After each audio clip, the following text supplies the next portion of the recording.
तो भावपूर्वक श्री सुखदेव जी महाराज सुनाने लगे कि एक बार ब्रह्मा जी ने राजा दक्ष को प्रजापति घोषित कर दिया। क्या घोषित कर दिया? प्रजा का पति। बोलो सीताराम। प्रजापति घोषित किया तो सम्मान समारोह रखा गया। सम्मान समारोह में सब देवता पधारे, भोले बाबा भी, विष्णु भगवान भी, ब्रह्मा जी भी, सब जने आए, आकर बैठ गए। तो नेताओं की तो हमेशा आदत होती है कि थोड़ा देरी से आते। तो दक्ष प्रजापति भी थोड़ा देरी से आए ताकि लोग इंतजार करें। जब दक्ष प्रजापति देरी से आए तो सबने उठकर सम्मान किया, आहा पधारिए पधारिए पधारिए। लेकिन 3 लोग खड़े नहीं हुए, भोले बाबा, ब्रह्मा जी और भगवान विष्णु। अब ब्रह्मा जी तो हो गए पिताजी, विष्णु भगवान हो गए परदादा। भोले बाबा ने सोचा हम में और भगवान विष्णु ब्रह्मा में क्या अंतर है, सो भोले बाबा भी नहीं भय। लेकिन लोगों की आदत बड़ी खतरनाक होती है। 100 लोग प्रणाम करें, एक व्यक्ति ना करें तो उसी पर नजर जाती है कि आखिर ये है कौन। सब तो प्रणाम कर रहे हैं, ये भाई साहब कौन है? हाँ। तो राजा दक्ष ने गौर से देखा कि सब तो सम्मान कर रहे हैं, पर ये तीनों बैठे हैं, पर एक तो पिताजी हैं, दूसरे परदादा, ये तीसरे भाई साहब क्यों नहीं उठे? ये तो हमारे दामाद हैं। और जैसे ही दक्ष प्रजापति बैठा और बैठते ही श्रूयताम ब्रह्म ऋषयो में सहदेवा सयग्नय, सुनो सुनो सुनो। देवता चौंक गए कि मुख्य अतिथि का भाषण तो सबसे बाद में होता है, ये श्रीमान जी तो पहले ही दे रहे। लगता है कोई बड़ी बात, ऊंची बात है। हाँ हाँ भाई गौर करो, हाँ हाँ सुनाइए महाराज। अरे देवताओं, सभ्य समाज में एक भी असभ्य व्यक्ति आ जाए तो सभा का स्वरूप बिगड़ जाता है। तो सब एक दूसरी तरफ देखने लगे, भैया यहाँ असभ्य कौन है? राजा दक्ष बोले तुम्हें दिखाई नहीं पड़ रहा ये नंगा शिव? न बैठने का ज्ञान, न उठने का ज्ञान, हमेशा भूत प्रेतों के संग रहता है, भूतों जैसी आदत है। तो किसी ने कहा सरकार तुमको इतने अवगुण दिखाई दे रहे तो अपनी बेटी का विवाह क्यों किया? राजा दक्ष ने कहा वाह, हम और अपनी बेटी का विवाह ये नंगे के साथ? अरे वो तो पिताजी की आज्ञा थी, वरना कहां हमारी सुकुमारी कन्या इतनी सुंदर, और कहां ये मरकट लोचन वाला शिव। मरकट लोचन का अर्थ होता है बंदर सी आंख वाला। हाँ। अब थोड़ा नंदी तो फनफनाए तो भोले बाबा अगर आपकी आज्ञा हो तो हम जरा इनको डेकाडोन का लगाएं।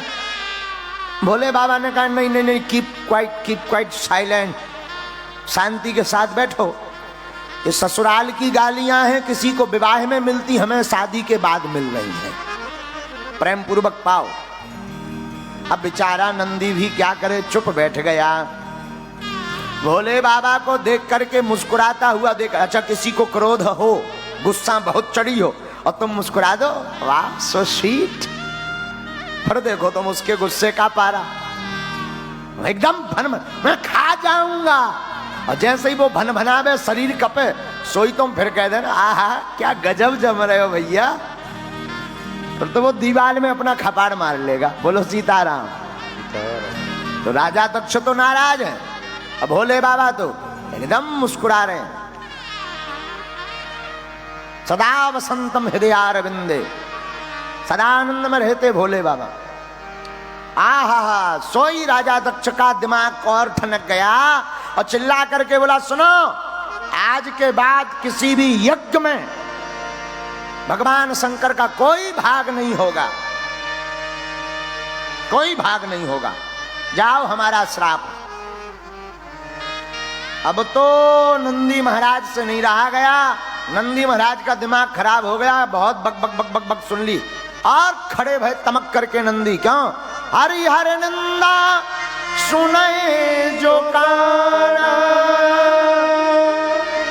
ओही पाप गौघात समाना, ओही पाप गौघात समाना। भगवान शिव की, विष्णु की माता पिता और गुरु की निंदा नहीं सुननी चाहिए, वरना गो हत्या बराबर पाप लगता है। हाँ, न कहनी चाहिए न सुननी चाहिए। नाराज हो गए दक्ष, तो नंदी ने खड़े होकर के श्राप दे दिया, ए दक्ष, जब से आया बक बक बक बक बक किए जा रहा, जा, हमारा श्राप है तेरा मुंह बकरे का लग जाए। भृगु मुनि जी वहीं पर खड़े थे, अपनी डांडी पर हाथ फेरते हुए भृगु जी बोले, ए नंदी, तुझे क्या लेना देना, ये ससुर दामाद का मामला, तू क्यों बीच में बोला, जा, हम भी श्राप देते हैं, शंकर जी के जितने गढ़ हैं सब पाखंडी हो जाएं। नंदी ने कहा, वाह, हमें पाखंडी का।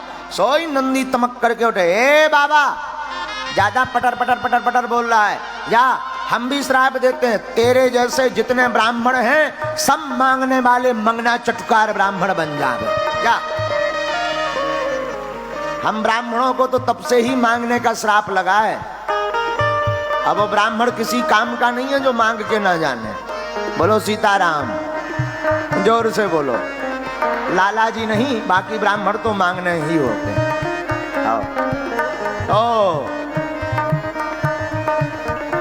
अब तो भोले बाबा ने मन में विचार किया कि हम आए थे सम्मान समारोह में, ये तो श्राप समारोह चल रहा है, बड़ा विचित्र छिड़ गया।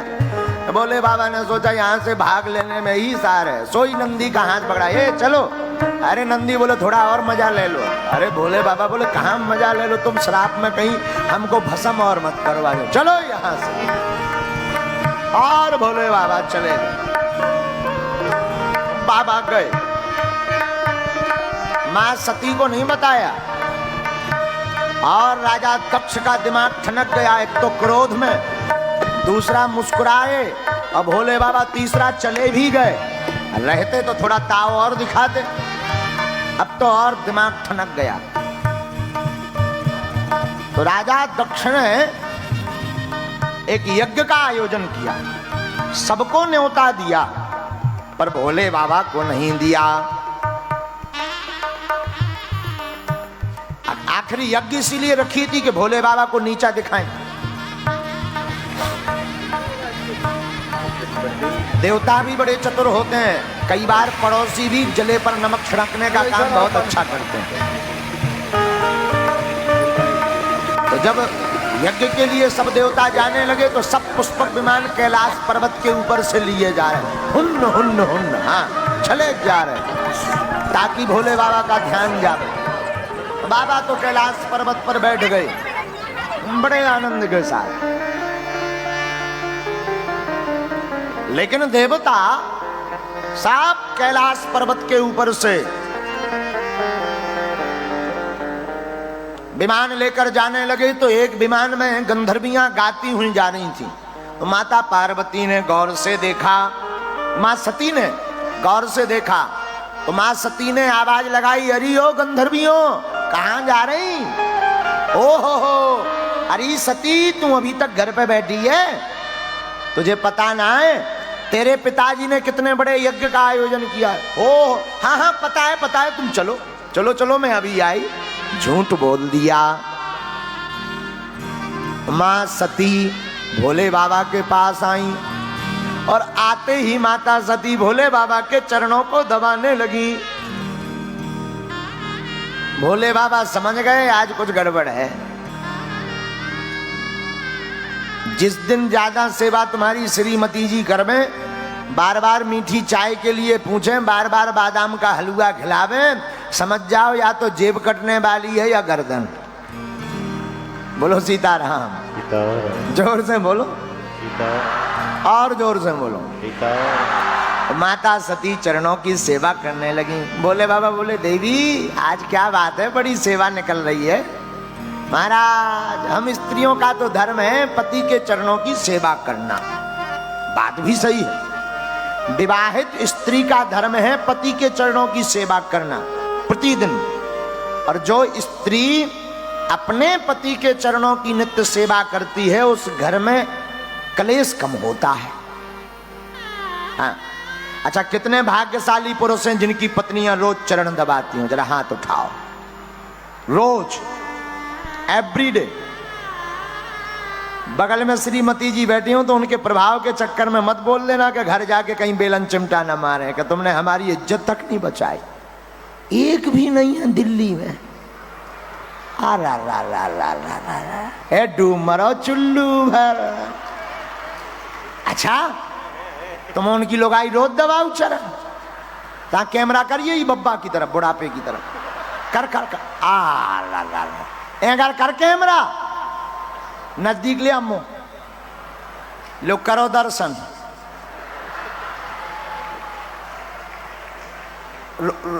कहाँ के आओ? बदायूं के है साहब, उत्तर प्रदेश। अच्छा रोज तुम्हारी घर वाली चरण दबाओ? हाँ रोज। जब से आपसे जुड़े हैं तब से। अच्छा हाँ वाह, इसका मतलब इको श्रेय भी हम यहाँ कहा। उसके पहले तो झक मेंटर, उससे पहले भी बहुत सादा स्वभाव किया है। अच्छा सादा रोज चरण दबा? हाँ पहले भी कभी कभार दबाती थी। अब जब से आपसे जुड़े हैं अच्छा तब से डेली। ये तो कथा को प्रभाव सुनत रहियो, नहीं तो अगर ना सुनी कथा तो आगे गरो भी दबा है जो भी मान लो। अब बैठ जाओ। क्या नाम है आपका? रमेश चंद्र शर्मा नाम है। भाग्यशाली हो के तुम्हें ऐसी लोग आई मिली। भाग्यशाली। कहाँ की है तुम्हारी घर भाई? बदायूं की है। अच्छा उतई की है। हाँ उतई की। उतरब की माता साजी होत कहाँ है? जय गुरुदेव जी। जय हो बैठ। जय गुरुदेव जी। लो बताओ। बागेश्वर धाम की जय। श्री बालाजी सरकार की जय हो। बैठ जाओ। इन्हें ताली बजा दो, तुम उनकी नाक बचा दई। जितने पुरुष बैठे उनकी नाक इनने बचा दई, नहीं तो कटा गई थी सब यार। हाँ बैठ जाओ सब जन बैठ जाओ। क्या तुम उनकी दवा का हल्के लड़का वाले लोग खड़े हो गए जिनके ब्याह लो नहीं भाई। अच्छा दिल्ली को आदमी पगलासो है, बागेश्वर धाम को नहीं। बागेश्वर धाम के पागल हो के नहीं हो?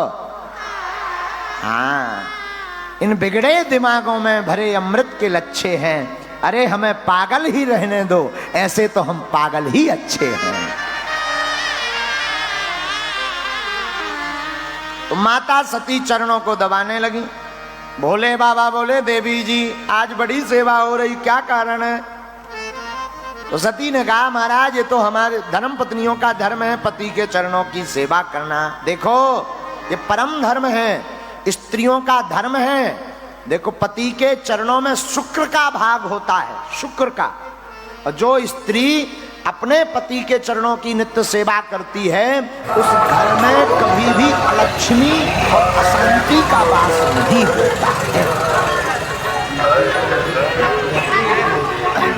अब इसका मतलब ये भी है जितने पुरुष हैं ये सब हमें 2-2, 4-4 माला पहनाना है तुम्हारे पक्ष में। बेलन चिमटा से हम यहाँ बचा रहे, नहीं तो आजकल तो रोज पूजा हो, आरती बारी। पहले के जमाने में स्त्रियां पतिदेव की आरती करती थी, पूजा करती थी। आजकल हाँ इसीलिए हमारी कथा सुनत रहो, बचे रहे हो। देखो उनकी घरवाई कैसी सुधर गई, बदायूं बारे की, रोज चरण सेवा करन। हाँ बोलो श्री राम जय राम। ये तो विनोद की बात है, विनोद मतलब मौज की बात है। आप लोगों से दिमाग में मत लेना। ले भी लो सो हमें कौन तुम्हारे घर थाली पर संजाने।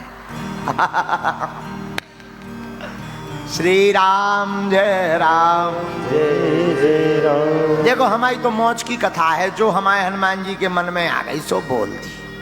हाँ हमारे लो भाई धरो जैसे सिग्नल वैसी कथा। तो भोले बाबा ने पूछा देवी जी क्या कारण है? सती मां ने कहा, जरा शब्दों पे गौर करना। हे भोलेनाथ स्वामी आपकी ससुराल में आपके ससुर जी ने एक सुंदर यज्ञ का आयोजन किया, वरना माताओं की आदत होती है हमारा मायका ऐसा हमारा मायका वैसा। लेकिन पार्वती सती जी क्या बोल रही? आपकी ससुराल में आपके ससुर जी ने विशाल यज्ञ का आयोजन किया। देवी कोई चिट्ठी पत्र आया? महाराज आया तो नहीं है, पर डाक गड़बड़ा गई होगी, वहां से डाक तो चली होगी, गड़बड़ा गई होगी। नहीं नहीं नहीं नहीं नहीं, आज तक जो छिपा कर रखी थी वो बताई, वो है सम्मान समारोह वाली। और भोले बाबा ने कहा तुलसी वहां न जाइए। कहा देवी आवत ही हर से नहीं, नैनन नहीं सने, तुलसी वहां न जाइए, चाहे कंचन बरसे। जिस घर में जाते ही आपको देखकर प्रसन्नता ना हो, ऐसे घर नहीं जाना चाहिए, चाहे सोना बरस रहा हो। रहे मन धागा प्रेमों का, मत तोड़ो चटका, और टूटे से फिर ना जुड़े, जुड़े गांठ पड़ जा।